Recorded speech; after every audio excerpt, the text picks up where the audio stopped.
Earlier, my colleague Matt Miller discussed some of the market winners and losers. Now let's bring in Stephen Wieting, head of economic and market analysis at Citigroup, to help us break down this first quarter of 2012. Stephen, welcome back to Bottom Line. Pleasure to have you. Stocks are headed for their best first quarter in years. We've been looking at economic data all day here on Bloomberg. The Dow's headed toward an 8% gain. S&P 500 closing in on a 12% gain.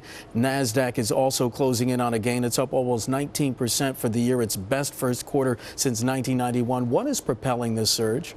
Well, I think a very big part of it was the fact that we had systemic risk on the table last year in the euro area. The fear about the ability for European banks to find funding from each other, from wholesale markets last year, and ECB actions took a great deal of that off of the table. It didn't erase sort of the sovereign debt concerns of the underlying sovereigns, but the whole world's financial markets, we would have imagined last year, would look completely different if some of these risks were off the table, and those risks and probabilities fell a great deal. So you could see a great deal of that rally, plus ongoing economic progress. Are investors ignoring or downgrading potential risks out there? Do they believe that the growth that we're seeing is real? Well, I don't think earnings will go up 12% this year. Okay. I think that last year we did quite nicely. We did, I think, 14% earnings growth last year. This year we think it's low single digits.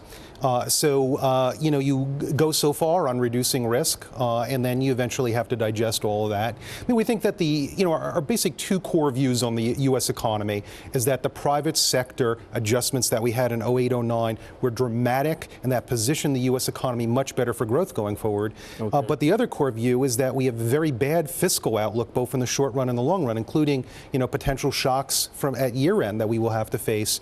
And so these things are still going to be headwinds in front of us. Stephen, you had a note out earlier this month, and you pointed out in the note that in each of the past 2 years, the Fed has taken some sort of easing action, but not prior to growth scares. How would another round of quantitative easing by the Fed impact the markets at this point? Well, I'm sure that would improve confidence in risk-taking even more. You would see further reductions in risk premiums.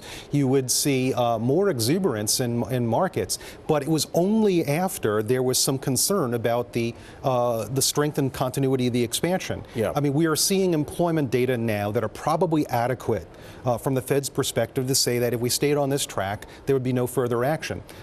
We think that there probably will be some slower period ahead. No new recession, but enough to keep alive the possibility of further action from the Fed. But it's only when we are scared, only when we see some disappointments, that you'd likely see action from the Fed. Stephen, you also posed an interesting question in that note. You said, is there a statute of limitations on the term double dip? And we were talking during the break. I haven't heard anyone mention that in quite some time. Is there a statute of limitations, or is that now so far beyond us that people aren't even saying the phrase anymore? Well, I really do hope that we can look at, that we've gotten a lot back in terms of a foundation for recovery in the economy post an incredibly deep downturn in 08-09. You look at the downturn in employment that the United States had. We're still regaining employment to a level we first reached 11 years ago. Yeah. We have a lot of underlying strengthening. Goods-producing employment gains are the strongest relative to other kinds of employment since 1973. The housing market has had an epic downturn. Would you need further reductions, to satisfy any pessimists from here? I don't think we would. So I think, there are still significant challenges ahead. There are particularly on the fiscal side, short run and long. Yeah. But I think that you can say that the recession of 08-09 is long over. Stephen, a few minutes ago, I was talking to the former U.S. ambassador to Greece, Thomas Miller. We were talking about what's going on in the Eurozone. Today, some of the finance ministers meeting in Copenhagen, they decided to come up with a $1.1 trillion firewall to offset any potential sovereign debt crisis going forward. What's the outlook for the Eurozone? Is the risk now abated to the point that some of that fear is out of the market? Well, the risks and fear have abated to a great deal, but whether or not some of the economies in Europe, in Southern Europe in particular, can follow through with structural reforms and the austerity that they've promised in a way that will give them and keep access to private markets. I mean, the follow-through is really still in question.